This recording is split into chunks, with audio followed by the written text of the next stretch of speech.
வணக்கம் நண்பர்களே, நாம் இன்னைக்கு இந்த வீடியோவில் என்ன ஒரு முக்கியமான தகவலை பற்றி தெரிஞ்சுக்க போகிறோம் அப்படின்னு சொல்லிட்டு பார்த்தீங்கன்னா, ஜானகி அம்மா 2011 ஒரு ஆக்சிடெண்ட்டில் மெட் பண்ணாங்க அப்படின்னு சொல்லிட்டு நமக்கு நல்லாவே தெரியும். அவங்களுடைய ரிலேஷன் வீட்டில் அவங்களுக்கு ஏற்பட்ட அந்த மிகப்பெரிய அதிர்ச்சியால் அவங்க கிட்டத்தட்ட கோமா ஸ்டேஜுக்கே போக வேண்டியது இருந்தது. ஆனால் ஜஸ்ட் மிஸ்ல அதுலேருந்து கொஞ்சம் தப்பிச்சிருந்தாலும் அவங்களுடைய இடுப்பு எலும்பு அப்படிங்கிறது ரொம்ப பலமாக முறிஞ்சிருந்ததுனால அவங்களால இதுக்கு மேலே ஒரு கிட்டத்தட்ட ஒரு 6 மந்த்ஸ்லேருந்து 8 மந்த்ஸ்க்குள்ளே ரெஸ்ட் எடுக்கணும் அப்படின்னு சொல்லிட்டு டாக்டர் ஸ்ட்ரிக்டாக சொன்னாங்க. அதுலேருந்தே மோஸ்ட்லி பாடல்கள்லேருந்து கொஞ்சம் அவங்களுடைய அந்த சிங்கிங் ஜேர்னிலேருந்தே அவங்க கொஞ்சம் தள்ளி இருந்தாங்க. நிறைய மேடை பாடல்கள், அது மட்டும் இல்லாமல் கான்சர்ட்ஸு, அது மட்டும் இல்லாமல் அவங்க நிறைய பாடல்கள், சினிமா பாடல்களே பாடிட்டு இருந்த நிலையில் அவங்களுடைய ஃபேமிலி அவங்களுக்கு மொத்தமாக ஹெல்த் நல்லா பார்த்துக்கணும் அப்படிங்கிறதுக்காக மொத்தமாக இந்த விஷயங்கள்ல இருந்து அவங்கள தள்ளி வச்சுட்டாங்க. அதனால தன்னுடைய ஹெல்த் கண்டிஷனை கவனிச்சுக்கிறது மட்டும் கிடையாது, மொத்தமாக ஒரு பீஸ்ஃபுல்லான சுச்சுவேஷனில் இன்னைக்கு ஜானகி அம்மா தன்னுடைய ரெஸ்ட் ஆஃப் த லைஃபை ஸ்பெண்ட் பண்ணிட்டு வராங்க.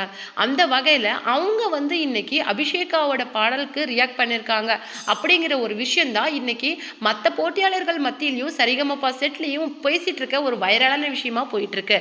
அதை பற்றி தான் நாம் இந்த வீடியோவில் டீட்டெயிலாக பார்க்க போகிறோம். வீடியோக்குள்ளே போகிறதுக்கு முன்னாடி நீங்கள் நம்ம சேனலுக்கு புதியவராக இருந்தால் மறக்காமல் நம்ம சேனலை நீங்கள் சப்ஸ்கிரைப் பண்ணி ஃபாலோ பண்ணிக்கோங்க. வாங்க வீடியோக்குள்ளே போகலாம்.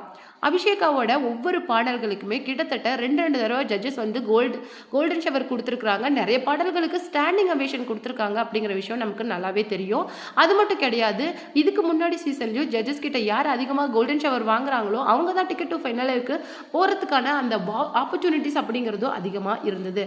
அந்த வகையில் இந்த சீசனில் அந்த ஆப்பர்ச்சுனிட்டி யாருக்கு அதிகமாக இருக்குது அப்படின்னு சொல்லிட்டு பார்த்தீங்கன்னா அது நம்மளுடைய கிட் அபிஷேகாவுக்கு தான்.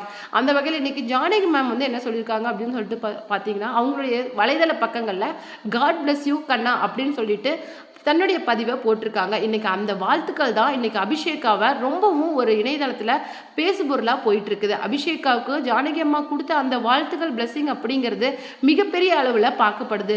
மொத்த சரிகமப்பா ஸ்டேட்லேயே என்ன சொல்கிறாங்க அப்படின்னு சொல்லிட்டு பார்த்தீங்கன்னா, நீ காட் கிஃப்டட் சைல்டு அப்படின்னு சொல்லிட்டு நான் சொன்னல, அந்த வகையில் உங்களுக்கு இன்னைக்கு அதாவது இந்த உலகத்தில் ஜானகி அம்மா அப்படிங்கிறது சிங்கிங் உலகத்தில் அப்படின்னு பார்க்கும்போது ஒரு பெரிய கடவுள் மாதிரி பார்க்கப்படுறாங்க. அவங்களே உனக்கு பிளஸ் பண்ணியிருக்காங்க அப்படிங்கிறது ஒரு மிகப்பெரிய விஷயம். இதை தவிர இதுக்கு மேலே உன் வாழ்க்கையில் யாருமே உனக்கு ஒரு அப்ரிசியேஷனை கொடுக்க முடியாது அப்படின்னு சொல்லிட்டு ஜட்ஜ் ஸ்ரீனிவாசே சொல்லியிருக்காங்க. அந்த வகையில் maybe ticket to finale top 5ல ஃபைனலிஸ்ட் ஆகிறது, டைட்டில் வின்னர் அப்படின்னு சொல்லிட்டு டிசர்விங்கான கண்டஸ்டன்ட் அப்படிங்கிற வகையில் அபிஷேகா இன்னைக்கு முன்னேறிட்டு வராங்க.